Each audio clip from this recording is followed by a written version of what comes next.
Good morning, everybody. We're opening the Cabinet meeting of the 2nd of June 2025, and we start the agenda with apologies for absence. Do we have any apologies for absence at all today? We have none. Next item is disclosures of interest. Anybody has any disclosure of interest that need to be declared today? No? Then we move on to the minutes to confirm and sign the minutes of the meeting held on the 7th of April 2025. Are you happy for any items to be, are there any items that you want to raise, or are you happy for me to confirm that those minutes are accurate and to sign them? Okay, all agreed? Yeah. Okay, good. The next item is the start time of the meetings. This has to be done for every year. At the beginning of the first cabinet meeting, the first meeting of any council committee, what time you want to start the meetings in the forthcoming year. We obviously start at the moment at 10 a.m. Are you happy for that to continue? Anybody has anything else that they want to raise, or you're happy just to agree that? Okay, all agreed that we will start at 10 a.m. as already on the agenda, as we've always done before. Thank you. Next item are matters to be referred to the council, none. Then part B, matters for decision by the cabinet. We start the item with Q4 year-end performance monitoring report, pages 9 to 40. And this is to receive a report that outlines Q4 and the year-end performance that was achieved. And that is on pages 9 to 40 and comes under my portfolio. Has anybody got anything that they want, any questions that they want to raise on that particular item? Or are you happy with that item? Can I just point out that it covered the council plan approved by council on 11th of December 23, the key themes and the objectives that were split over the distant groups to be achieved over the year. And it has a summary of the performance of the council during that time. Councillor Pemberton, did you want to raise a question? Yes, thank you, Chair, and thank you for this is my first time at Cabinet. I was just going to say, I probably should say that congratulations on becoming the leader of the Conservative group represented here at the Cabinet today. Thank you. Timing's everything in this life. I become leader at the zenith of our political powers. Actually, just a member of Cabinet approached me just before we came in asking whether I'd be the voice of reason. I wasn't sure whether that was a commentary on discussion within Cabinet itself or relentless optimism in the face of no evidence at all about how I approach anything whatsoever, but I will do my best. Thank you very much.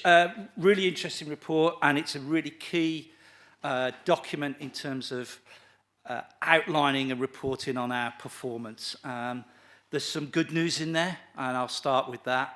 Recycling, the plastic and soft wrappings being added, that's good news. That's a step forward. I think we have a great system, the 1, 2, 3 system. We have good recycling, but we've still got a ways to go, so that's excellent. Similarly, the funding through Stratford College is to be welcomed. We're good at processing benefits applications. That's really important, for those in society who are struggling the most. That we really turn those things around promptly. So I'm really glad to see that. Homelessness prevention, achieving the target again, whilst at a headline level, the numbers are not huge in this district against any other places. I think one of the issues we will have to consider as we move forward is the hidden homeless, the sofa surfers and people who are not actually visible. But in relation to homeless prevention, I'd probably say we've achieved the target, so let's move on. Let's set the bar higher again. Looking forward would be my view. Can we get above 50 and bits %? Let's get even better. Sickness absences has gone down within the organisation. A healthy workforce is an efficient workforce. I'd be really quite interested to understand how we've achieved that, and perhaps somebody might be able to sort of give me some quick overview. We've got a great result. Sickness absence has been something that's a bit stuck, and it's now going down, so that would be good. And the growth hub referrals are also to be welcomed, as they show increased engagement with business. I've got some questions. So the overarching comment is so much of the performance of this organisation and the targets that the organisation has are dependent upon the South Warwickshire local plan being delivered. It is writ large to everything, and I think it just means that we have to be absolutely on our toes about ensuring that that's delivered and that it helps us achieve those things. So I think it's probably the biggest risk factor in terms of the number of items that appear to be dependent upon it. Home Choice Plus seems to be a real challenge, and I know this is a backwards-looking report, but 16% versus 75%. And again, the commentary is on the past, but the absolute direct timeline is, what's the plan? What's the timeline? What are the milestones to get from 16% to 75%? Because again, it is allied to good performance on benefits, but if people have got to wait and opportunities are lost. So first of all, I'd really like to understand if the portfolio holder can tell me where we're at, where we're going, when we're going to get to 75%. I've got some others, but would that be okay, Chair? Yes, indeed. Councillor Coles, do you want to address the particular one about Home Choice Plus? Because there was a report as well on this, and maybe you can outline that. Yes. Well, as with any problem, I wouldn't like to start from here, but we are where we are.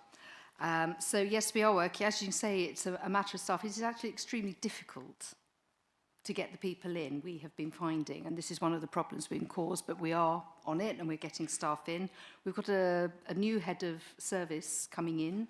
I think it might even be this week, actually, isn't it? Yes, so obviously on day one, I won't be at her desk because there won't be a day two, but we'll let her get at least a day to settle in, and then we'll be sitting down and looking at the strategy of how we deal with this and move forward. I mean, the ideal way of dealing with the backlog on Home Choice Plus is to have enough houses to home people. One of the biggest problems we have is the fact that there is not sufficient social housing, and you can't get rid of a build-up of decades of not supplying sufficient housing in 2 years. I wish I could, but I can't. If anybody wins Euro Millions and gets a £187 million prize, come and speak to me.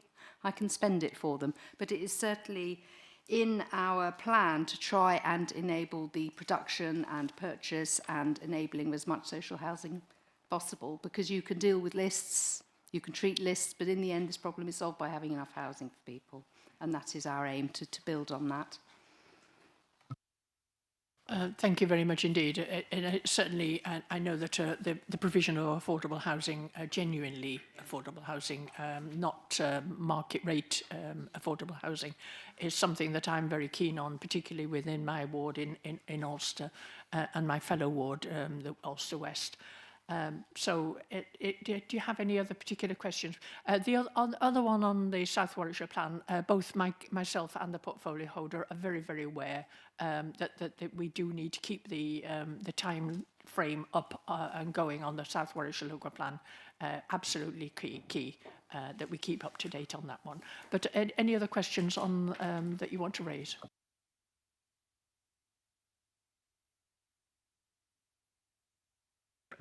Yeah, just on this one from OSC, or do you want to finish off, Councillor Pemberton? Are you still on the?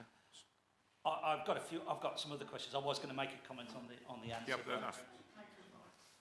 Apologies, I have got some other questions on other parts of the report. I was going to make a comment back to the portfolio holder, but I'm happy to defer if the chair of OSC wants to make an observation. So I honestly don't mind. I think. Yeah, I think again we've got our concerns about the housing targets, quite rightly.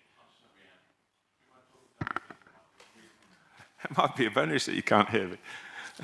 No, you're not meant to nod at that, Anne. So no, I think the OSC expressed concern regarding the performance in relation to housing targets.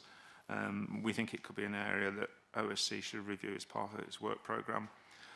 One thing we did question, there was a report that was due to go to the cancelled May Cabinet, if I read the report rightly. So that would be interesting when that was going to come next.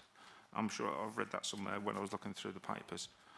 So yeah, that would be helpful. And again, Councillor Pemberton's spoken about sickness, etc. Members, again, we've got some concerns to make sure our targets are realistic and achievable, but also challenging. But again, we need to make sure we don't place undue pressure and stress on officers. So we've got to have a balance of challenging, but also be mindful potential stress on staff as well. So that was my couple of points. Yeah, maybe once the new head of housing is firmly in place and has had time to get to, to know the organisation, that might be a time when she could be invited to the Overview and Scrutiny Committee to explain her understanding and any ideas she's got for going forward. That would be, maybe you would like to explore that further at that stage. I think that's sensible, thank you. Okay. Yep, please. Thank you. On that particular point, and I've got some comments on other parts of the performance report. Almost invariably, anybody coming into a senior job in the private or the public sector, they have to nail their colours to the mast of what they're going to achieve in the first 100 days. It's a sort of well-worn phrase. If anything, that clearly comes under one of the things in the first 100 days. And I think, I agree, give them day one, but in day two, you've got to have that conversation about where that plan is. And I would anticipate OSC wanting to hear that plan pretty much as soon as it's worked up, because it is important. And clearly, I was looking for the report and I couldn't find a report, so it's obviously still to come. So that picks that up. There was a question, one of the, some other questions, if I may. This may well be for the deputy leader. There's a performance measure around outcomes of appeals. Talks about being able to provide that by the end of, by sometime during 25-26, which could give you a backstop of April 26.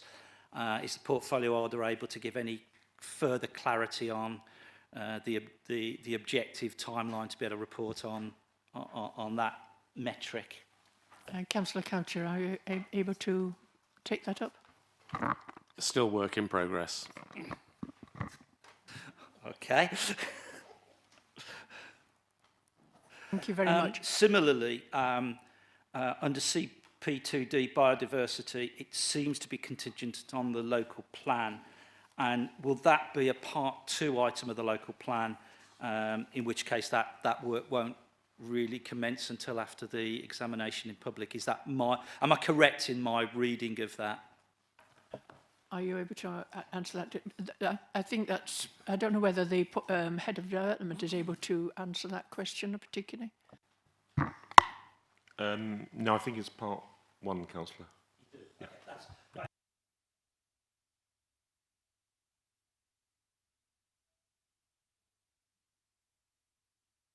It went off.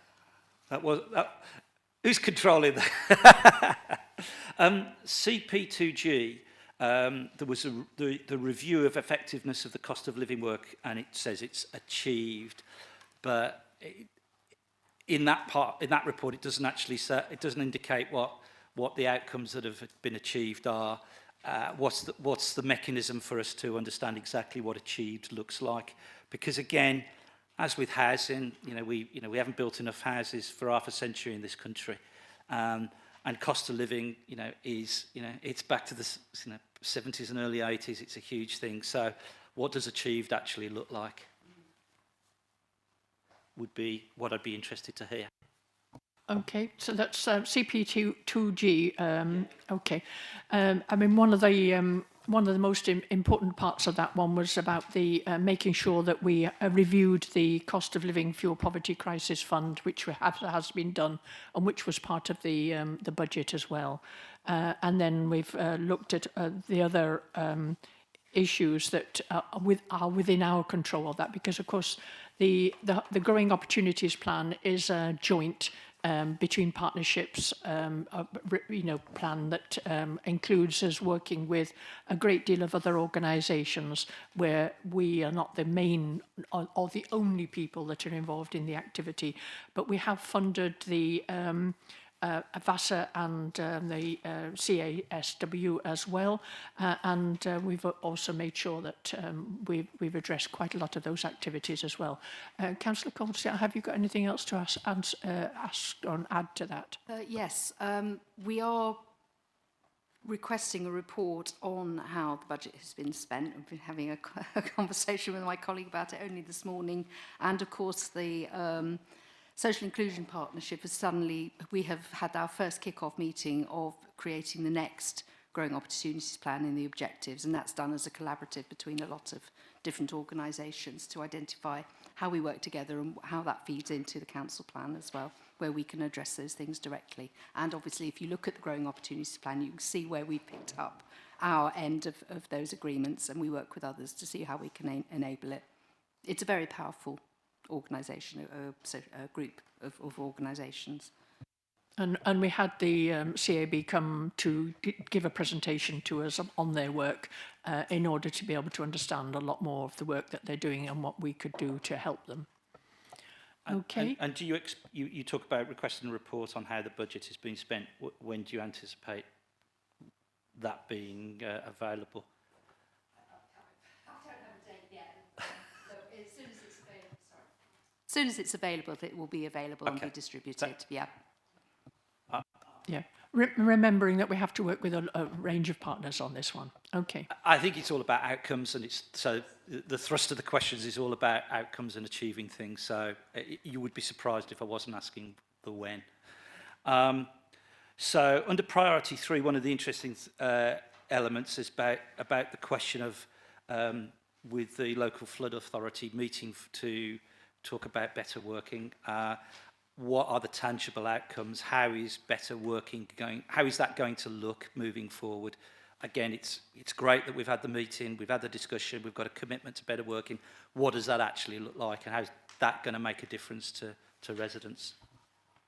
On the, I don't know whether there's any other portfolio holder can come in, but on working with the environment, this is something that I have a great deal of interest in, because flooding is one of the issues that occurs across the district, but particularly in towns like Ulster and Stratford, but also things like it's not only river flooding, but also groundwater and sewage and drainage kind of flooding that occurs as well.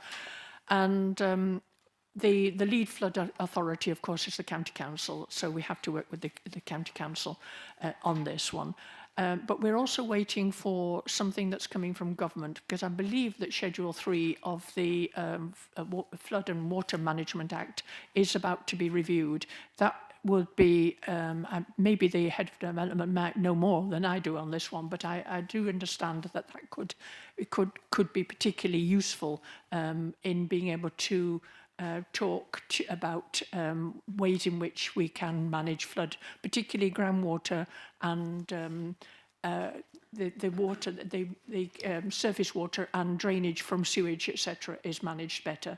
That certainly needs doing, but I think we're probably waiting on government funding for that.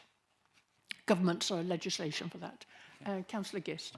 I just want to say, Councillor Pemberton, that the Environment Agency are going to speak at the Parish Forum as well in June, so parishes are going to have the opportunity to, well, hopefully ask whatever question they want, so that the Environment Agency can get a handle on what sort of particular local issues in our district are affecting, and hopefully that will be really helpful.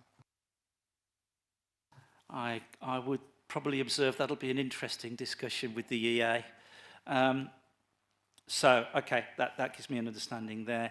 I'd make an observation. There's a Just that I'm accurate. The proposed changes are to Schedule 3 of the Flood and Water Management Act 2010, which is actually being proposed as changes to be made to it, and that will include making sustainable drainage systems a legal requirement for most new developments and amending the right to connect to sewers. And I think that is something that we need to make sure that we are aware of and what that implications will be for us. Yeah, and certainly there's been some talk about East Anglia, where Anglian water and connecting to sewers has become a challenge. The history of it is that in 2014, the then government chose not to implement Schedule 3 in England at the time, and they say it's 10 years ago, more than 10 years ago, that was the decision was taken not to implement that Schedule 3. But I think it is crucial because it does mean that we're able to look at new development and make sure that flooding is not built into the system because sustainable drainage is not defined when a development is undertaken. Now, understand that. I've got that waiting on government developments there. Understand that. Observation about Canal Quarter district heating, which has been paused. I'm not sure that's achieved. It's an outcome that's been deferred. That's an observation. The parish training, clearly there wasn't great take-up. I think we all understand that particularly parishes, these are absolutely the volunteers in local government. It's just then a question of what other smart ideas have we come up with to try and engage more effectively with. Yep. It is not a criticism at all per se of you as an administration. It is a challenge. I'm just pushing you to say, well, okay, we haven't had a great outcome. What are we going to do next? It was the introduction of the parish forums. It was at the request of parishes that we undertook, and it was it was our request, but also the peer review's request that we offer training to parish councils. It will be taken up at the parish forum to make sure that people know and understand that training is available and that the take-up can be increased. Because if we're putting on training for our own councillors, then it makes sense that we should also offer it where appropriate to parish councils as well. That certainly was when I had a conversation quite a while ago with Walk. That was something that they took up, and I've been to about 4 or 5 parish councils where they have actually requested that. So I was disappointed that they didn't take part in it, but I'm sure that it's a matter of making sure that there's communication and the knowledge is made available to them. Yeah, it's an ongoing thing that we've got to find different ways. They live different lives to us. In that sense, they're very time poor for that. So it's a flag. We talked earlier on about homelessness, and one of the challenges is around B&B accommodation, which is never the right solution. We should be, in an ideal world, being able to get people into permanent housing. Great that we're going to supply 8 units of shared accommodation. Please tell me it's being delivered in June, because that was what the report says was the target. Straight yes or no, is it going to be delivered? And if it's a no, when? I don't have the latest update on that, so I will have to come back to you on that. I would be pleased to receive an urgent update. It's a key thing for all of us there. As you will notice, we haven't got the head of the department here to qualify that one, so we'll come back to you. Yeah, but we've had an interim, stuff's been done. This is a key thing, and I'd argue it's not something that could wait for the aforementioned 100 days when they get under the desk. It's not waiting for 100 days, it's waiting for me to get the accurate information to you. I think that's better than me prancing around and waving a flag. Thank you. And really just the last one I've got on this is recycling contamination. Looks as though we're doing some work at the MRF. Is there what work can be done further upstream, or what work might be proposed further upstream to minimise recycling contamination? Because again, we've got a really good system. We want to maximise the benefits of it. Councillor Grocott, because I think you can also let people know exactly where we are in the national recycling figures as well. Of course, thank you. Yes, I mean, obviously the MRF got into full production last year and has been ramping up. There have been issues with communications with the public. I mean, there is some sort of recycling where people seem to think that paddling pools and gas canisters can be recycled, which obviously we have to educate the public on. Also, there's been the jiggling, because obviously very advanced, as you may know, Sherborne's a very advanced materials recycling facility, which is using AI, and for some of the parts that the recycle that's been getting there has actually been too small to be processed. They are adjusting the software to make sure that they can optimise the amount of materials that can be processed.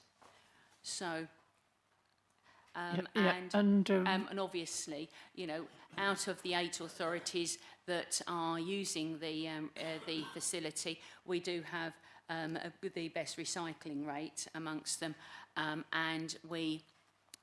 Moving forward, you know, as a district as well, nationally, we are in 3rd place overall, and we obviously want to make sure that we keep the continuing improvement on that achievement.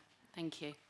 And I just wonder whether, I don't think we've actually said this publicly, but I would like to, as a cabinet, to be able to say to the members of staff and to all the people that are involved, well done on achieving such a high recycling rate, as well as residents obviously help with that, but it's getting the information across, getting the recycling, getting the material collected, and then the Sherborne where it's separated. I think everybody has done an excellent job on that. Sorry. Councillor Grocott. Yeah. Yes, and of course with that as well, I mean, it's not just the material recycling facilities, but it's also the fact that we introduced a very efficient collection service a few years ago. So these things have been working together to make sure that our district council has been doing very well on the recycling. Funny that, I remember that. Councillor Pemberton, do you want, to come back? Funny that, I remember that because we introduced the said 1, 2, 3 system, and we led on the partnership with the MRF. So unsurprisingly, I think it's a great thing that you're following on through with that. It's working really well. I think the comms bit clearly got to be a thing. I understand there'd been the chair of OSC has indicated to me there's recently been a fire in a refuse vehicle. We've clearly got to get the message out. You can't be putting gas canisters in, batteries, remnants of EV scooters, whatever. No, absolutely. So comms would seem to be the strategy. Let's see if we can make sure that works. Thank you very much indeed. So we've got the monitoring report that has been published. Are you all happy as a cabinet to accept that report? Thank you very much indeed. And moving on to the next item, which is the strategic risk register. This also comes under my portfolio. And a proposer and a seconder for the performance. Proposer? I'm going to be the proposer and Councillor Grocott will be the seconder. Okay? All right? And all agreed. My apologies. I was wanting to get through onto the next item. Strategic Risk Register, which is to consider the latest version of the Council's Strategic Risk Register. This is attached as Appendix 1. And it's been reviewed in light of some of the changes that are coming. Obviously, one of the changes that's coming is the local government review, and that will have potential costs associated with it, as all reviews tend to do or have proved to be the case across the country. That's something we've got to manage very, very carefully indeed. And then there's other risks that we have to consider, including the business continuity plans, the climate change emergency, and some of the other items that are in there as well, all of which are by being aware of them and making sure that we counter those risks, that we will be able to manage them accordingly. Now, has anybody got any questions that you want to ask on the particular strategic risk register? If not, we have a recommendation, which is that it be reviewed and consideration given if further actions should be taken to manage the risk facing the organisation. Councillor Pemberton, you want to come in? Yeah, thank you. It's an observation. I don't have detail of the methodology of how we've arrived at the net risks. I would flag that should cyber and business continuity be in the red rather than the amber, we're mitigating against them, but particularly with cyber, we've seen local authorities, ICBs, NHS trusts being hamstrung for months, leaving aside my wife's inability to order online at Marks and Spencer for what seems to be eons, but to a positive impact on my bank account. But joking apart, it's an observation, and what I don't want is us to be, I think aware, I accept we're making mitigation measures, but should it be almost invariably be in the red to keep it right at the front of our decision-making process, particularly the cyber risk question? And I'm not criticising officers' approach in that sense, but it's an observation. The Chief Executive will come in just to counter that and answer that particular I'm not countering, just to give you some further assurance, really. Obviously, the threat of cyber attacks is extraordinarily serious to the council. Our IT team are regularly testing our systems and our vulnerability. The level of the gross risk, level 4 for impact and level 4 for likelihood, is as high as it can get. I understand that. The actions that we have laid out, we believe, do reduce the likelihood and do reduce the impact. Otherwise, what would be the point of the mitigating actions that we have got in place? What we have seen with things like the Marks and Spencer's attack, systems can be great, but it's human error possibly behind particular successful attacks, and that's the issue that we're now concentrating on as a result of the impact from the learning from what happened. And it isn't just Marks and Spencer's, the Co-op, West Lothian Council in the last couple of weeks. We know about Gloucester City Council, Copeland Council had a talk on that at the LGA conference last year. It would be massively serious to the council, and it's still at a very high level, but we are as confident as we can be that the actions that we do have in place do mitigate the risk down. Councillor Curtis. Thank you, Leader. Yes, and I think, as Mr. Buckland has just said, we can have all the fantastic firewalls and systems in place, but it is human error that is most likely to be the weakest point. And I think maybe, just talking to Mr. Barrow just then, the existing actions include, but I think maybe what we should do is to add to that list increased training for both members and members of staff, because we are the weakest link, unfortunately. Yes, indeed. Certainly, councillors do need to be aware of the risks that are involved. Okay. Well, we have a recommendation, and that is that the strategic risk attached to Appendix 1 be reviewed and consideration given if any further action should be taken to manage the risks facing the organisation. The register is reviewed quarterly by the management team and then twice a year by the Cabinet, and we'll last consider this risk register in March, so this is bringing you up to date with where we are and how we're managing the risk now. So are you all happy? I'm happy to propose that recommendation. Is there anybody that would second that recommendation? Councillor Coles, are you all in agreement that we continue on a twice-yearly basis to have this risk register and all the actions taken should be undertaken? Thank you. Okay. The next item is the nature recovery project delivery across Stratford-on-Avon district. And this again is under my portfolio. It's about two areas. One is about the funding for Free Trees for Farmers scheme and the Wilder Community Project. And then the second one is about the delegation. Can I just remind you that the parish trees is a separate fund, so we just need, which is not actually mentioned. This is two new things that have come up, and it is that we will continue the Free Trees for Farming scheme, but we will also support the Wilder Communities Project. And the Wilder Communities Project will be working with the Warwickshire Wildlife Trust for only areas within the District Council. It will be for areas, a scheme to aim to plant hedges, wildflowers, etc. in publicly accessible green spaces. And there are on page 67, 1.14 is agreed that the sites that will be eligible for the Wilder Communities project. And that means that community organisations as well as parish councils and other organisations that are constituted can apply for those kind of, to do those kind of works. Councillor Passingham. Thank you, Chair. Yeah, I think these are very admirable projects, and they seem to have been going well for the last year or two anyway, and it's good that the money's been allocated for them.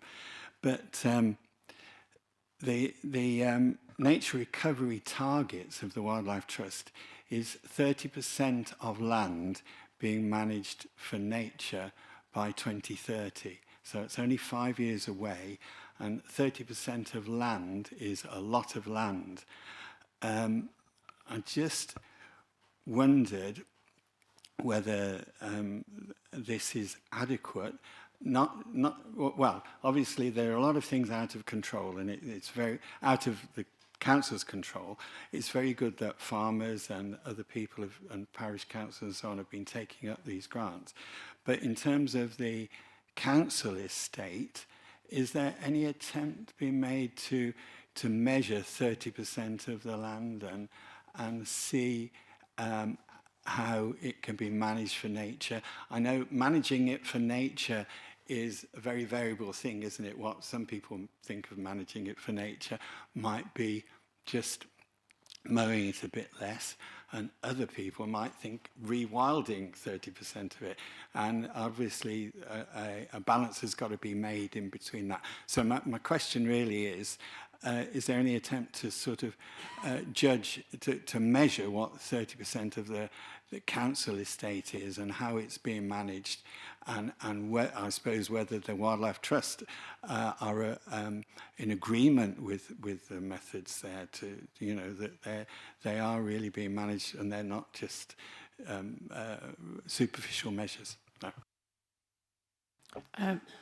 I'm sure that Councillor Coucher will be able to say that it is part of the South Warwickshire Local Plan that will be looking at biodiversity and biodiversity net gain. The actual biodiversity net gain process and programme is managed by the County Council, so we work with them. But we are taking up, for example, the work with the Warwickshire Wildlife Trust, we're picking up on the fact that this was funded originally by Severn Trent, and because they've no longer are funding this, the District Council has stepped up to be able to fund that particular extra amount of work. They are working with communities, not just on planting, but also educating and working with communities on how to manage, because it's no use just planting and then the trees die. They have to be managed. They have to be managed in a sensible way. So it's part of that as an education programme as well. We can't do everything for everybody, but we're doing our bit to help on this. Councillor Passingham. My question more was about the 30%. Is there, could I ask that maybe the council consider looking at the council estate and measuring 30% of land and trying to allocate properly 30% of land in conjunction with the Wildlife Trust? That the 30% is a good way of making a target for things like this, I would have thought. I am no longer a trustee of Warwickshire Wildlife Trust, but I was a trustee for 10 years, just to make sure that everybody knows that I was involved in the Warwickshire Wildlife Trust. But I'm no longer a trustee. But it's something that I am very, very keen on as well. So I'll make sure that we try and see what kind of what we can do and have a look at that. Okay. Councillor Pemberton. Thank you, Chair, Leader. Just something to clarify on the point 114. It talks about village verges, green spaces. It talks about playing fields and recreation grounds, and particularly those two owned by parish and town councils and community centres. So if I think about my own ward, Bidford Parish Council has an active policy of taking on public open space from the District Council, from developers, and trying to manage all sorts of green space. I just want some clarity that, you know, and I can think of one particular plot of land that, you know, things like public open space that have been taken over and other green space. Just want to make sure nothing falls through the cracks, so that if, for example, Bidford or Shipston come to look at this and there's a piece of green space, I don't want a computer says no type approach to it. We should be saying if you know, it's got to be as broad as possible. If there's an amenity space that can benefit by this, it should meet the cut. I just want clarity that that's what is intended. Yeah, 1.15 actually explains it a little bit more. That of the amount that will be spent, part of it will go to the Warwickshire Wildlife Trust to make sure that they've got an officer who can make visits to each site, and that the recipient throughout the process of their projects are offered expert guidance and support by Warwickshire Wildlife Trust on how to manage, how to do the process properly, but also how to manage it afterwards, to make sure that when things are planted, they are planted in a responsible way, but managed afterwards in a responsible way as well. I just didn't, sorry, it was more about the land designation itself. I didn't want a parcel of land that might be brought forward fall through the cracks because it doesn't quite meet the criteria in 1.14. I think it's just a flag. You know, if there is a piece of land that would benefit and it's managed by a parish or town council and they can manage it and they've had the advice, it should get in the scheme. Yeah. Was where I'm going with that. I'm sure they will, because certainly from the experience of my town council, Ulster Town Council, who's done a lot of this kind of work, they do have found themselves very well supported, and I'm sure that will not happen. So thank you very much for raising it, though. Any other items any other questions that anybody wants to raise? If not, I will move the recommendation. I'm happy to propose the recommendation, and there's two of them. One is that the funding be approved, and that the other one is that the delegated authority be given to the Deputy Chief Exec to approve the method for distributing any assets funded by both programmes, and that will make sure that that item that Councillor Pemberton's just raised will not, areas will not fall through the cracks, because it will be properly assessed as the methods for distributing the assets are drawn up. Okay, I'm happy to propose. Can I have a seconder? Councillor Gist? All right, is everybody in favour? All agreed. Thank you very much indeed.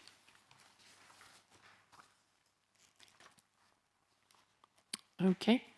Next item is the Deputy Leader Planning and Economic Development portfolio, and it's the update on the South Warwickshire Local Plan and the procurement of multidisciplinary consultancy services. Over to you, Councillor Coucher. This is a decision that you took as leader back at the beginning of May, working with Warwick District on procuring the expertise and the capacity that we need in terms of working through the growth and development options within the South Warwickshire Local Plan. So this report really is really bringing it to the notice of Cabinet that decision has been taken, and that clearly we have a process that is outlined, I think, in the report going forward in terms of how that procurement is going to happen.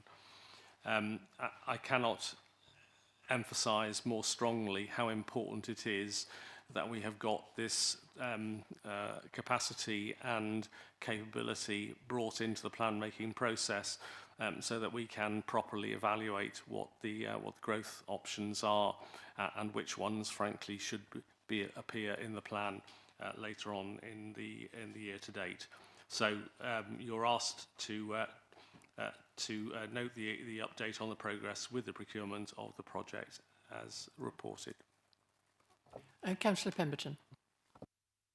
Thank you, Leader. Councillor Coucher may want to keep a recording of this meeting for what I'm about to say. Councillor Coucher, that's a really smart move. We absolutely have to do this. This is a great idea.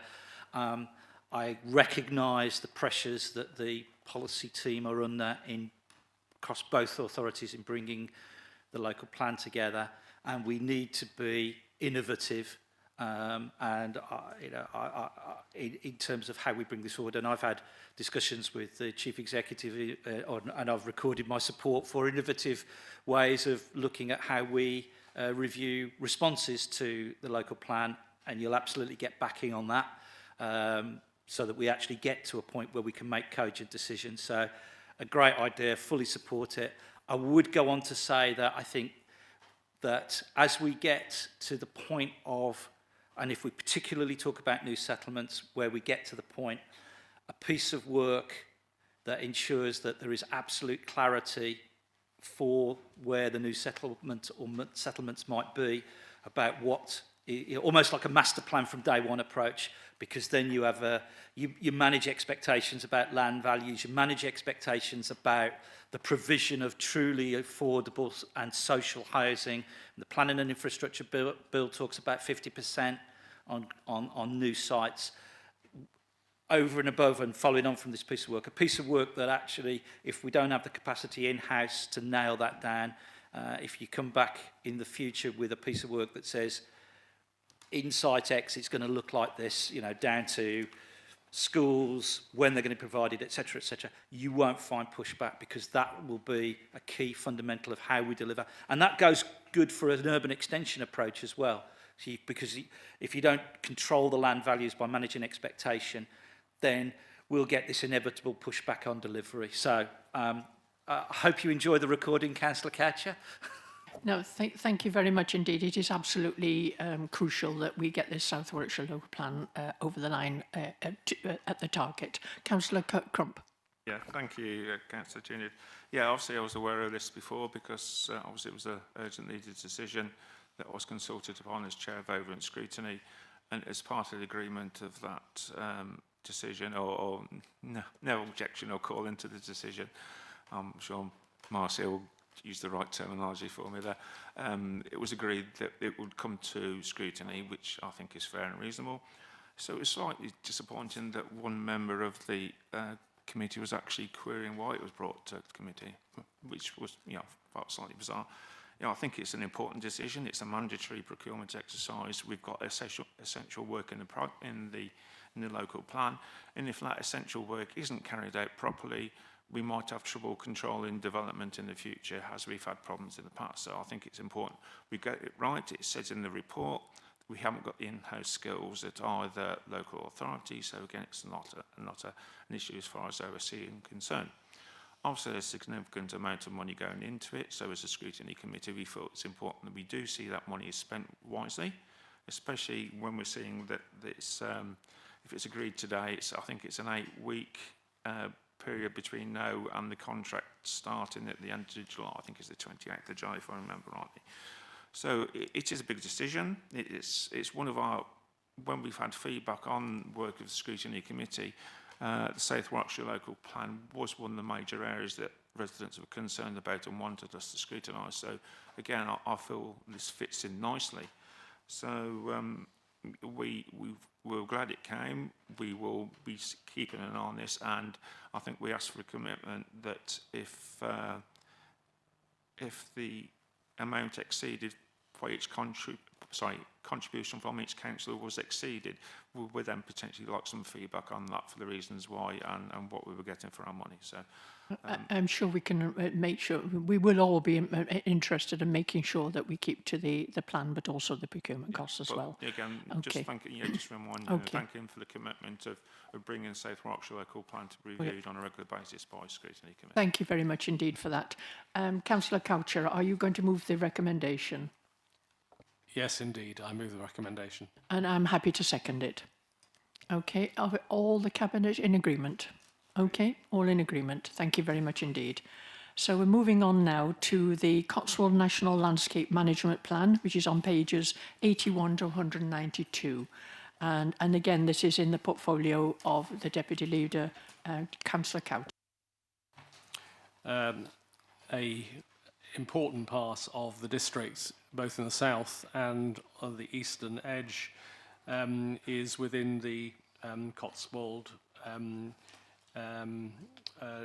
area.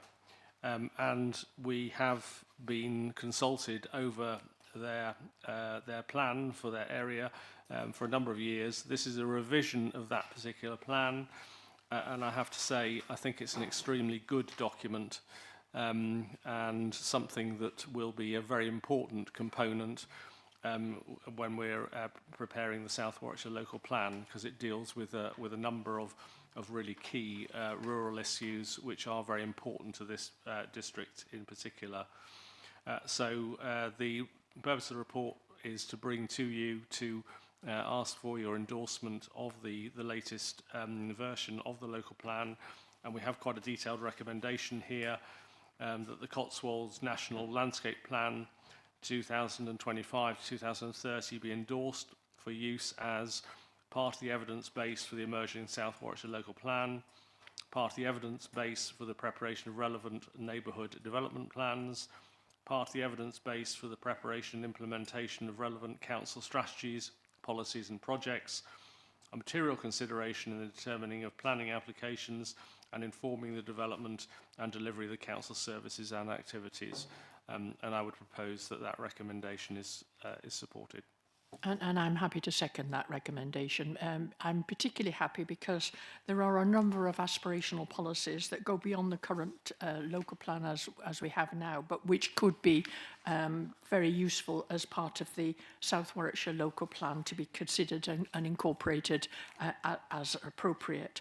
I'm particularly was particularly impressed by the water, which are on page 41, and about their approach to drainage and surface water flooding, and also outcome 9, which is about affordable housing.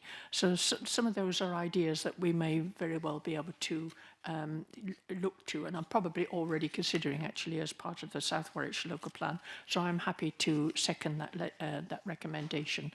Now, are there any questions on this particular item? No? Okay, in which case, I'm going to put this to the vote then. Are you all happy to accept this management plan? Thank you very much indeed. Next item is in the Law and Governance portfolio, which is Councillor Gist, which is the first one is the South Warwickshire Community Safety Partnership and the priorities that they have for 2025 to 2029 on pages 193 to 200. Councillor Gist, over to you. Thank you, Leader. So this paper is for Cabinet to endorse the South Warwickshire Community Safety Partnership priorities for 2025 to 2029. These were agreed by the board on the 25th of February 2025. We have a statutory duty to prevent and reduce crime and disorder in the district, and a duty to cooperate through a community safety partnership. And we are in a community safety partnership with Warwick District Council. And under Section 6 of the Crime and Disorder Act 1998, which I like, acts and legislation, we have a responsibility to formulate a strategy to reduce crime and disorder. And the confidential appendix helps form that strategy. And a partnership plan will now be prepared, and action plans will be prepared for each of the priorities to provide the operational detail.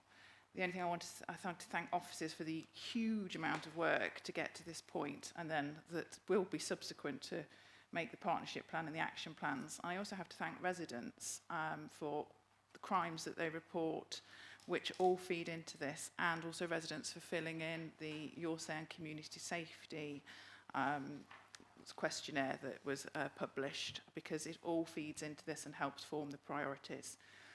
So the recommendation is that the Cabinet endorse those priorities.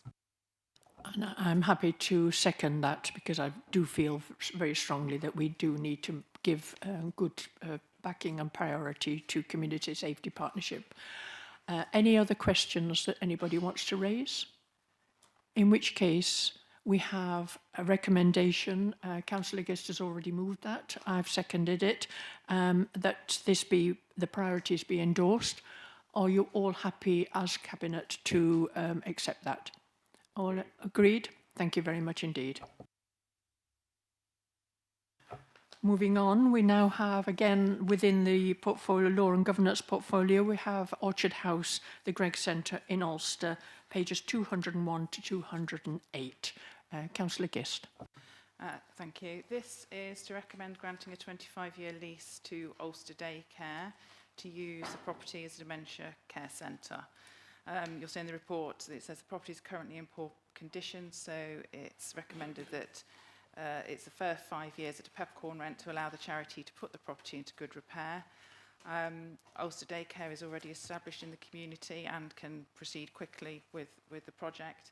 And I know, Leader, that you know that it's a very valued service and obviously contributes to residents' health and well-being. I worked with people who suffered from dementia when I was younger, and I can see how much value people gain from being able to just, you know, do normal things but in a caring environment. So the recommendation is to grant the 25-year lease to Ulster Daycare for use as a dementia care centre in line with principles set out in the report, and to authorise the Deputy Chief Executive in consultation with the portfolio holder for law and governance and the monitoring officer to complete the due diligence, legal agreements and documentation required to implement this decision. And you're proposing that? I will second that. Is there any questions that anybody wants to raise on that one? I can tell you from in knowing Ulster how much work they've done. It is absolutely phenomenal. So I look forward to this being a successful project. So thank you very much for that. Are you all in agreement with the recommendations? Okay, thank you. Moving on then is the Environmental and Neighbourhood Services portfolio, and it's the number 12 is the review of off-street parking places order 2023, which is on pages 209 to 218. And this is to consider proposed changes to the car park tariffs and parking permits for inclusion in the council's off-street and this is to fulfil the requirements that is in the policy, budget and policy framework procedure rules to have a biannual every 2-year review of fees and charges as was outlined during the budget process. So can you please, Councillor Grocott, would you like to lead on this one? Thank you, Leader. Yes, this report is to provide the Cabinet with the details of the changes to the car park tariffs and parking permits, so we can do the variation to the off-street parking places order, which was imposed in 2023. As the Leader mentioned, the current parking policy was set in 2012 and had an extensive consultation engagement exercise, and this has been reviewed in 2023 February, and this endorsed the current levels of charges for 2023-24 and 2024-25. And this was introduced back in 1st of August 2023. So now we do have a policy that these charges should be reviewed every 2 years, and this review is what we've done.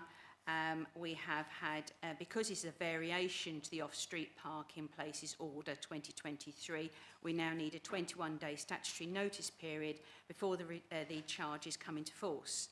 So this notice period will run from the 3rd of June to Wednesday the 25th of June inclusive, as long as this report is endorsed today.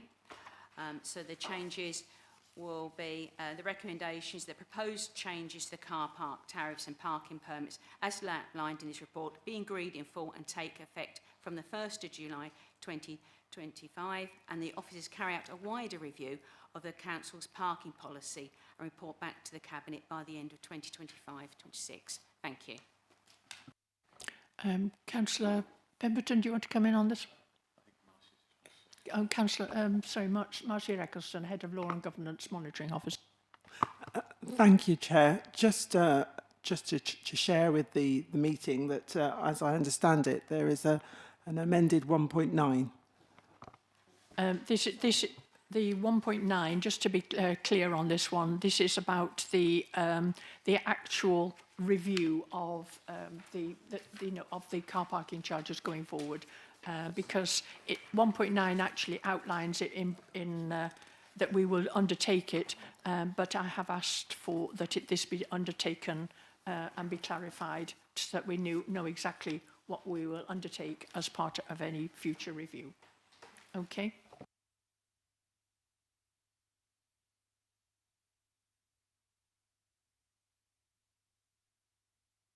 And for those that are not present, It just says that as part of the detailed terms of reference will be set by the review group, but it will look at the provision of parking spaces within Stratford-upon-Avon, the parking charges and the hierarchy of parking within Stratford-upon-Avon, including on-street, off-street and park and ride. That will mean talking to the County Council, which as soon as their portfolio holder is in place, of course. And then also the provision and pricing of parking for residents and the car parking provision within the wider district of Stratford-upon-Avon and the provision of electric vehicle charging facilities within council car parks. We will engage with Warwickshire County Council as the local highway authority together with other relevant stakeholders as part of that review. Okay, so that just clarifies that. Councillor Groker, over to you again. Yes, thank you, Leader. Yes, of course, as I say, this is an important thing that moving forward, that we, especially with, like say, the unitary, South Unitary Council coming forward in the future, that we do look at car park in a more holistic manner rather than just looking at our own our off-street parking. And also think as well, it's worth mentioning that this process of reviewing the charges every 2 years was introduced in February 2023. And after the council's current, the current parking policy was set in 2012. And I think it's very beneficial that we do review this every 2 years rather than having a long set of time before each review, which is what happened in the past.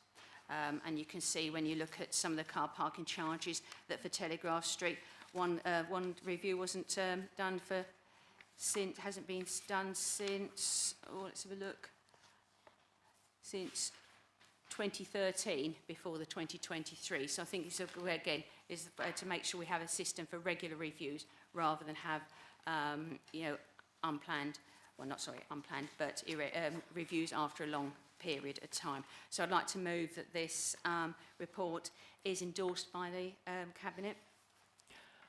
I'm happy for this discussion. We've already got questions. I've got Councillor Curtis. I know that Councillor Sarah Wally-Huggins wanted to speak on this one, and Councillor Pemberton, and then Councillor Crump.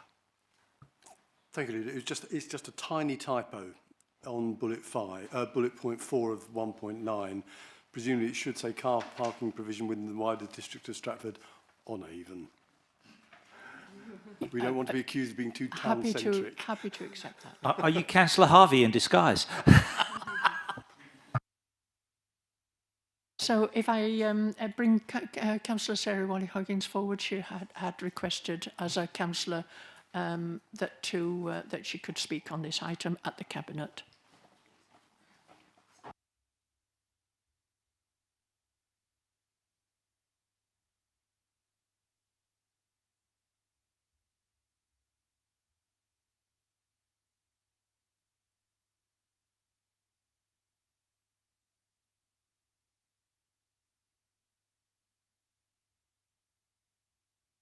Thank you. I represent the and just to be clear, just to make sure that you know that you have 3 minutes to speak. Thank you. I represent the ward of Brailes and Compton, and this ward covers some of the most rural and isolated residents and villages in this district. I also live in a rural village. We are isolated due to non-existent public transport and have no choice but to travel via car to our local shopping towns. These residents and I shop in either Shipston Stour or have to travel further to Stratford-on-Avon. All of the residents in this district have been subjected to eye-watering sums being added to their council tax by those in power in local government at the time of budget setting. Central Labour government is determinedly stripping money from the pockets of most of us by all means possible, and the upward trajectory of inflation serves as a warning to us all. This country and all of its residents are getting poorer. They have less money to spend, and yet here we are today with this Liberal Democrat council seemingly determined to extort yet more money from residents in the form of increased parking charges in the hope that this will generate an additional 181,000 from those who need to travel into Stratford and Shipston and other areas in order to shop for essentials such as clothing and to visit actual banks, as well as for health and wellbeing purposes. One of the main draws into town is Marks and Spencer's, and be assured that the ongoing consequences of the cyber attack will mean that the company will be looking at savings. The footfall in Stratford, as demonstrated by the reduction of parking fees in the town, means that this main attraction is surely in peril. Putting up car parking charges puts off people from coming to Stratford and will have the opposite effect in terms of raising funds. There are almost weekly announcements of shops and restaurants closing in Stratford. So this council is saying, please pay more to see less so that we can spend the income generated on other projects such as HVO and hydroelectric schemes. Struggling town centre businesses do not welcome these increases. Residents in Brales and Compton will never benefit from a hydroelectric scheme, and it is the rural residents that will need to pay for parking as they have no alternative but to use a car. A 33% uplift in parking charges in Shipston Stour is totally unacceptable and will badly affect small businesses, but essential businesses in the town. An uplift of around 7.69% in Stratford town centre car parks will literally be biting the hands that feed us. The consequences of these increases will be devastating for businesses and therefore residents across the district. The favourable interest rates mean that this council really doesn't need to do this, as passive income from money held in accounts means that there is no need to raise this money through increased parking charges. You are being greedy and demonstrating unequivocally that you have no concept of how to properly support businesses or rural communities. I suggest that this Lib Dem Council speaks to its Lib Dem Stratford Town Council and its Lib Dem MP to come up with proper solutions to support businesses in this area, because putting up car parking charges has the opposite effect. The 3 minutes is up. Thank you very much indeed for your contribution. Residents and businesses deserve far much better than your this. 3 minutes is up. Can I thank you? It would have been useful to have heard these views as part of the budget process when you actually were part of the Conservative group, the leader of the Conservative group. It would have been a useful contribution to have done that. This is one of the reasons why we need to be able to make sure that, for example, as part of the process, we're looking at how to balance it. For example, I fundamentally want to make sure that the 1 hour free parking at Bridgefoot remains free for every resident. I also want to make sure that the pensioner parking permits are continued to help those people that are retired to be able to come into town. But going on from this item now, we have Councillor Pemberton. You want to raise a couple of questions. I'm going to move on from the item full stop. I know I've spoken a lot and it can be, my Brummie accent can grate at times. However, Councillor Waller-Hoggins raises a particularly pertinent point, and under the previous administration, particularly relating to Shipston and Telegraph Street, consideration was given to the impact of increasing car parking charges in Shipston and the impact that it would have on its economy. And against an initial officer's recommendation to introduce or to float the question of introducing car parking charges outside of the town, we chose not to widen that, and we chose a different route. Shipston in particular does not have the economic critical mass of a Stratford-upon-Avon, and so even more than Stratford-upon-Avon is sensitive to car parking charge increases. And I would strongly urge the administration specifically to reconsider an increase in relation to Telegraph Street. I share the concern about the economic impact as far as Stratford-upon-Avon is concerned. And, you know, there is a curve where increasing costs, increase price sensitivity and have an adverse impact on the economic life of Stratford-upon-Avon, which, like other towns and cities and villages up and down the land, is suffering for lots of different reasons, and not all of those are within the control of any local authority. But we have to be cognizant of that. I think particularly increasing charges in Telegraph Street is potentially shooting ourselves in the foot economically and for the wider benefit, I would probably urge a consideration of deferring the charges until there's been the broader review. And I would make two observations about the broader review. I know that it has been the devil's only job to bring the county to the table to some of these conversations, so good luck with that one. There was the notion that nothing had been done since 2012, 2013. Well, lots of conversations to try and get an integrated solution for car parking came and went. So if you guys can pull that off, happy days. I'm a simple Brummie boy, but as far as I can see, 1.9 pushes this further down the road in the sense that the original 1.9 talks about, 1.9, officers will undertake a wider review, report back to the Cabinet by the end of 25-26, so reporting back by 25-26. This talks about a review being commissioned prior to April 26, but doesn't confirm that it's concluded and reporting back. So in my simplistic Brummie way, I'm reading this as this being kicked down the can down the road. The original 1.9 talks about a report by no later than April 26. The new 1.9 doesn't commit to that and would seem to indicate the review in the following municipal year. Am I a simple Brummie boy, or am I correct? No, I am happy to amend that as appropriate to be the same by the end of 25-26. It makes it clearer, and I'm happy to amend that, take that as an amendment. But my main point is around Telegraph Street and also the question about should we move on the others now.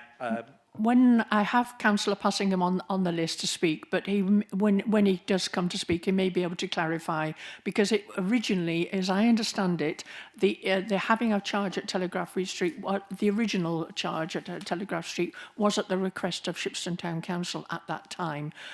So maybe with that can be clarified. But I now have Councillor Crump who wanted to come in at this stage.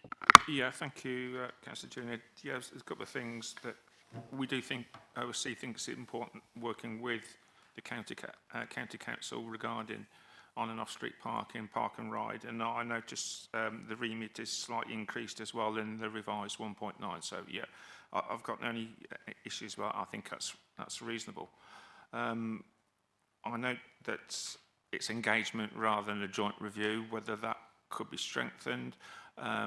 Because I do think they are a significant partner and have an impact on our fees and charges, or could potentially impact on our fees and charges. So I do think if we can have joined up thinking on this, that would be helpful.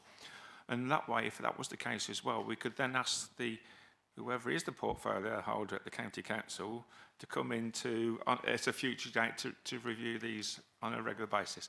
I think Councillor Catcher is seeing where I'm going on that one.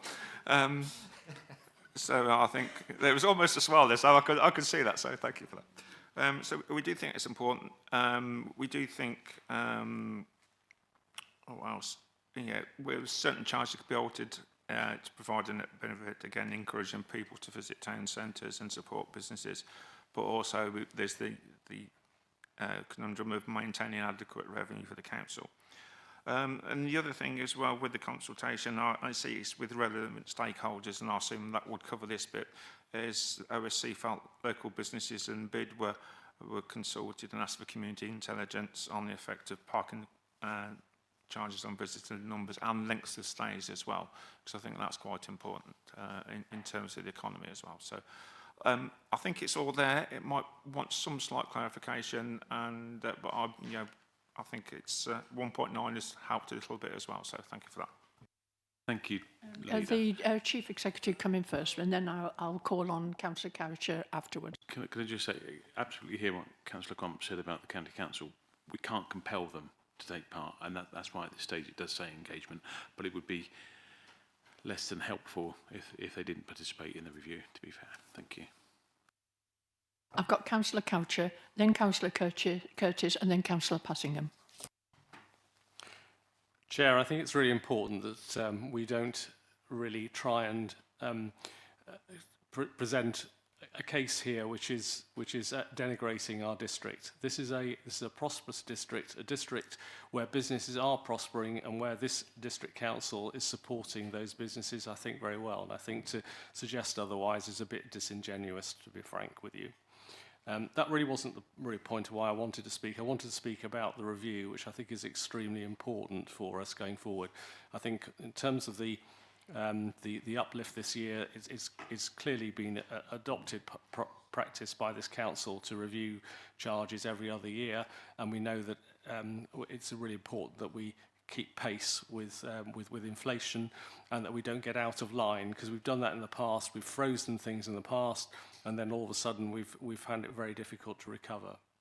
In relation to the review, I think it's really important that we get on with this. I appreciate, I think, that clearly we can only do this in partnership with the County Council, and therefore it's one of the reasons why I'm dancing up and down to know who precisely is going to be in charge of transport matters at the County Council, because it's really important that we get early engagement, and we're a month into the new County Council and we still don't know who's actually going to be in charge of transportation.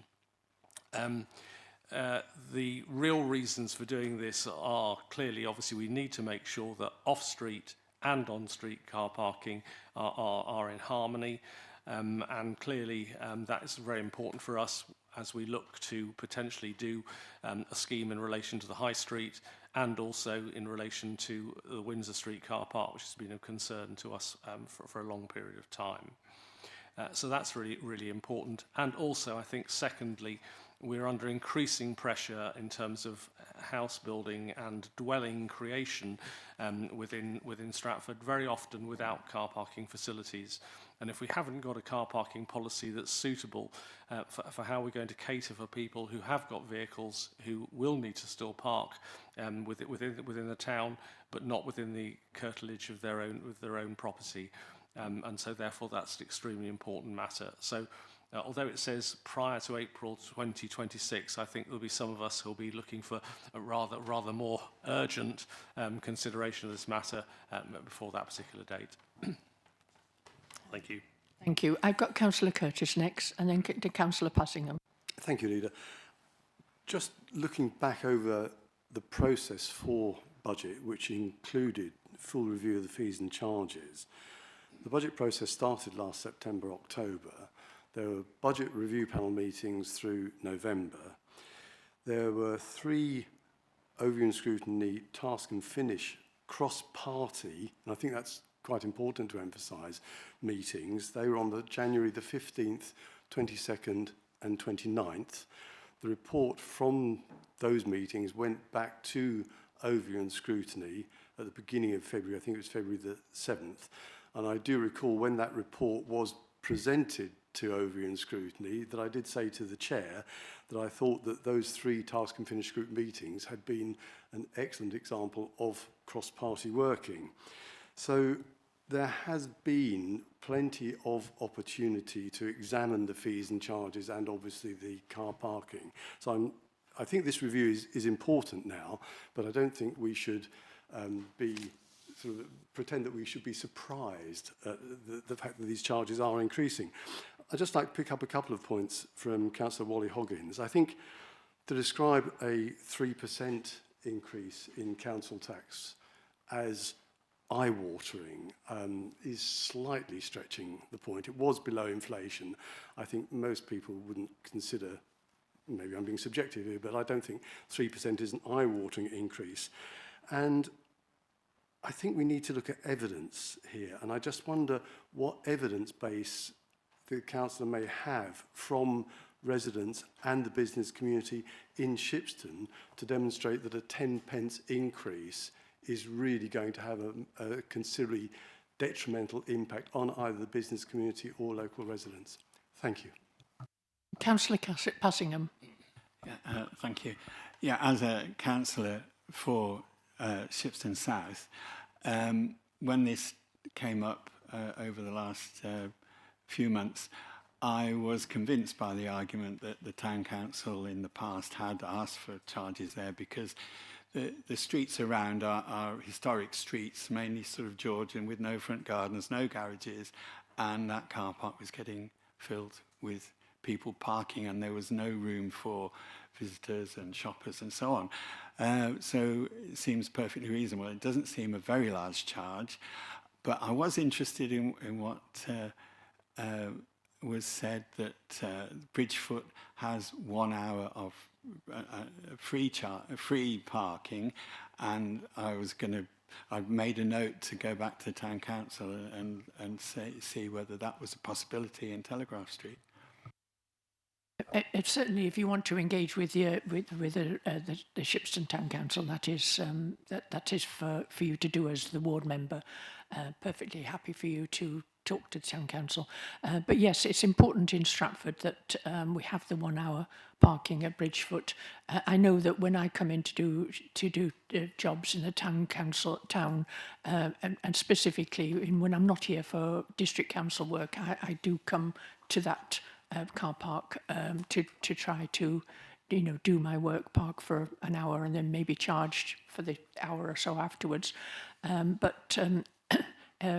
The other thing that all councillors should do is make sure that people are aware of for example, the pension and parking permit. It covers the whole district. Anybody that has to come in on a regular basis to Stratford can apply for it, and it's particularly helpful to anybody that comes in to do volunteer work in the charity shops, for example, or for other people that need to come in on a regular basis.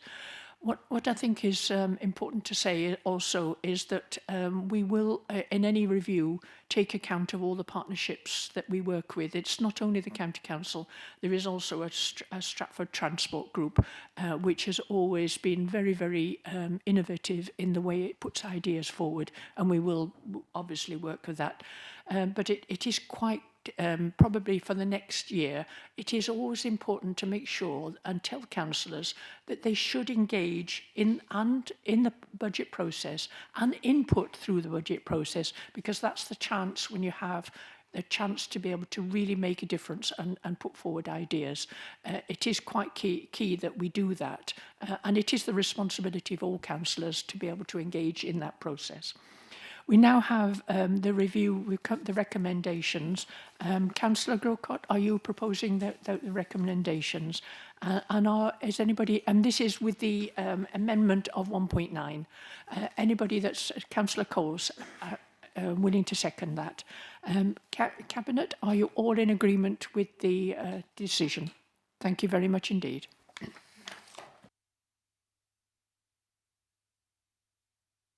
Next item is the projects and communications portfolio, and it's the solar panel installations at Southam and Studley leisure centres, and that is over to Councillor Adam. Thank you, Leader. Yes, so this is a proposal to install PV solar panel arrays at the leisure centres at Studley and Southam. This is following the successful installation of similar arrays in Stratford and Shipston on their leisure centres. And it's looking to utilise some of the monies we have from the Climate Change Reserve to both reduce the carbon cost that we see within the district, but also provide income to the council. This requires approval from Cabinet for the release of the funds, and also an exemption of the standing orders with regards to procurement, and then to authorise the Deputy Chief Executive in consultation with the Section 151 officer and monitoring officer to complete the procurement procedures. So I'd be looking for support. There's 3 options within the report, and option 3 is the appropriate one that I'd be supporting. So that's what I'm looking for support to today. Thank you. Okay, Councillor Pemberton, you have a question. Yeah, I do. First of all, I support this. Second time today, it's a smart idea. Question, any option to do something similar at Ulster? Does the leisure centre building element, will the roof sustain it?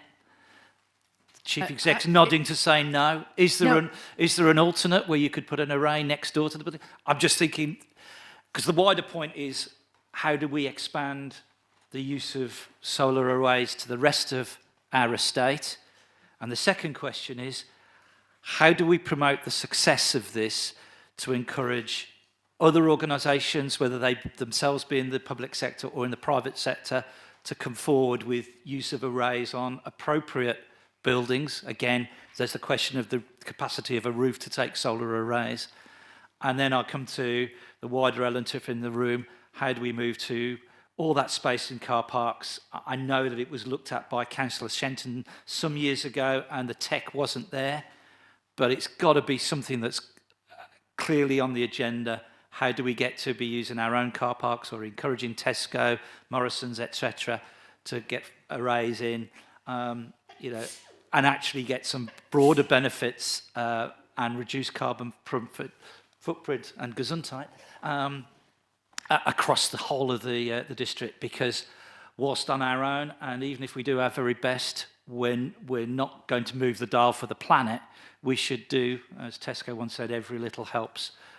So it's about widening our ambitions and our aspirations is where I'm going, and how are we going to do that? Those are already under discussion. Exactly that is under discussion. I've already had at the last meeting that I had with the Deputy Chief Executive.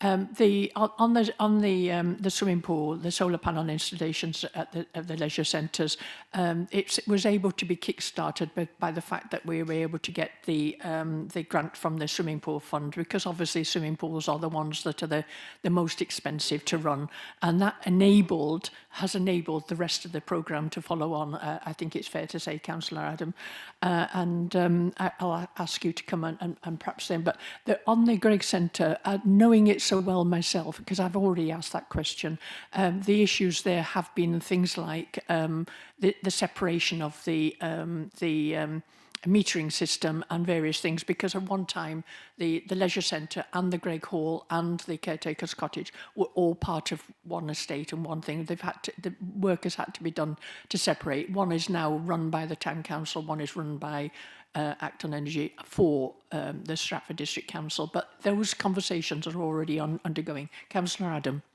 Thank you. Yes, no, I welcome that positive engagement.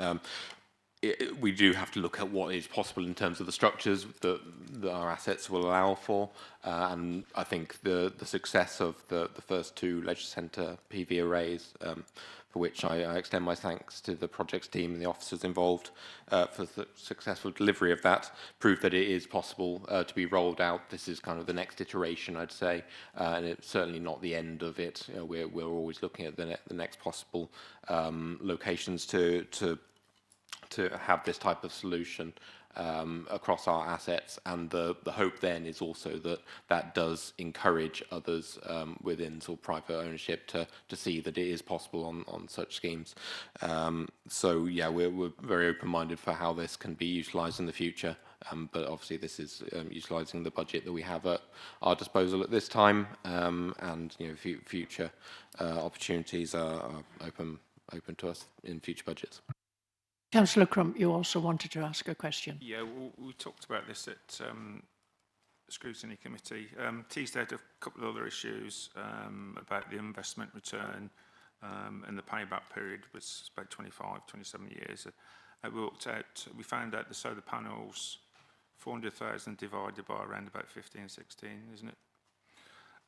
15, 16,000 a year saving, the 80% we're getting from the savings on the costs, so I think that's roughly right. Sorry, Councillor Curtis, I could see you quizzing that. Turned out the PV panel was a 50 years, so we quite life of the PV panel is quite interesting. We also teased out whether alternatives such as heat pumps and turbines were considered, and it was explained that the first step was getting the electricity sorted out. And again, perhaps that might have been helpful just for a further in any future reports, what alternatives considered and why this was the best option. That's probably going to be helpful. And again, there was commitment. Somebody raised where the solar panels were manufactured and the method of transportation from the country of origin. Again, we're talking about one or two issues there. But I was very disappointed that Councillor Adam, during his presentation, didn't mention that previously the swimming pool fund had been used to splash the cash, but next time, Councillor Adam, if you could use that one next. Seriously, I think it was a good report. But again, if we can just a little bit more scrutiny on the alternatives as well, and the reasons why, or the panels are the first step in introducing further methodology improvements, including heat pumps or turbines. So thank you. By all means, Councillor Adams, you're quite happy to, as technology moves on and becomes achievable and affordable, obviously, they will be considered. Councillor Adams? Yes, very much. We're so working with our partners, because everyone active who runs the leisure centres, and that's one of the reasons that we're going down the route we are today. But we're certainly open-minded to those types of developments. Particularly heat pumps have become much more affordable in recent years. I think the first step is getting low carbon energy into the buildings, because we know that they're going to use up energy, however it's used, as it were, once you actually get it into the building.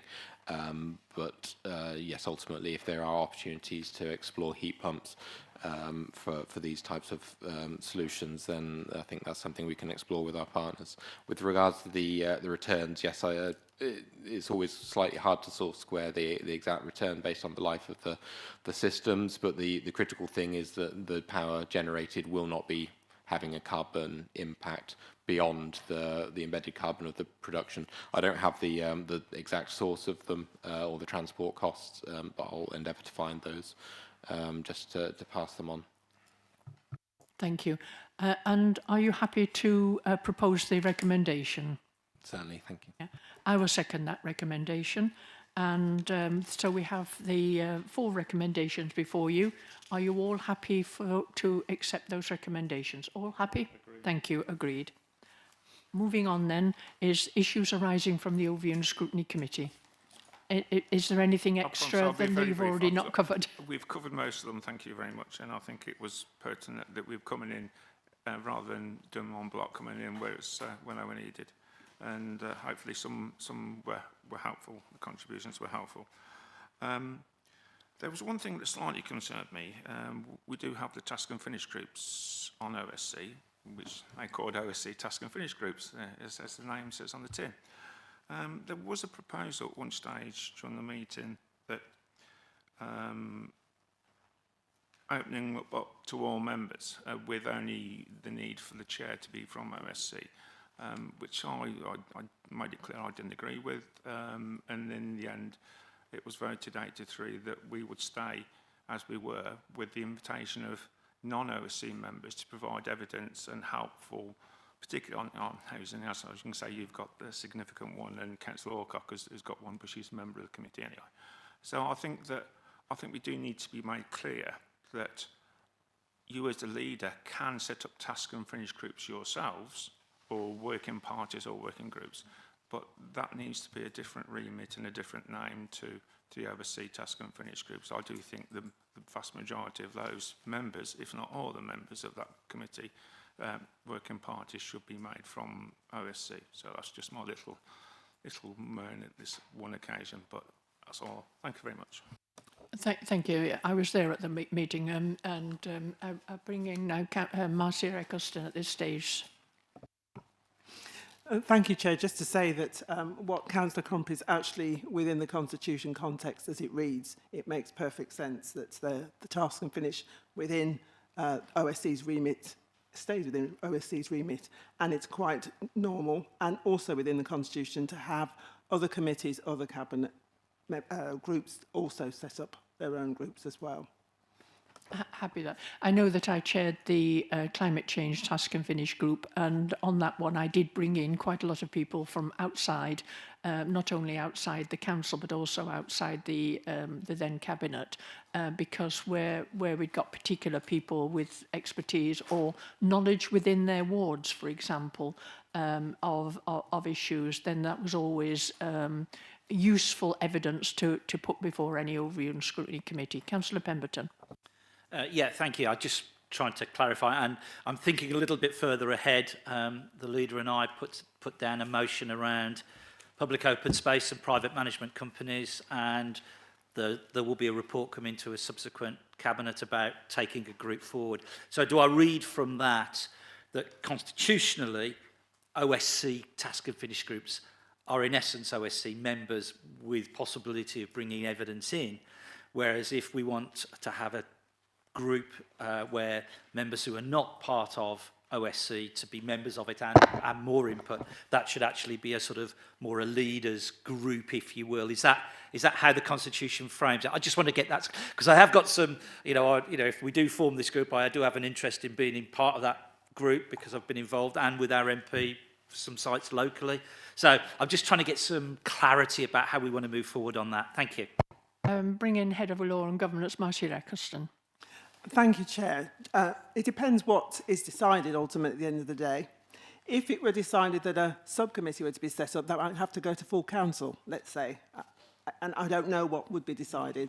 But if it were a task and finish group, the remit could be whatever you decide as full council or as cabinet in the circumstances. And at that time, we could be more specific about the detail. But we can't just generalise now. No. Okay. And that's you and I could take up offline. We can get that clarified outside this cabinet meeting. Okay. We now have cabinet committees. There is nothing on the agenda for that, and then there's on block items. Nobody has brought forward any questions, any requests made to me about any items to be discussed. So we move on to Part F, other matters. I've had no urgent business referred to me, and I've had nothing, there's no questions been raised where we've had to exclude the members of the public.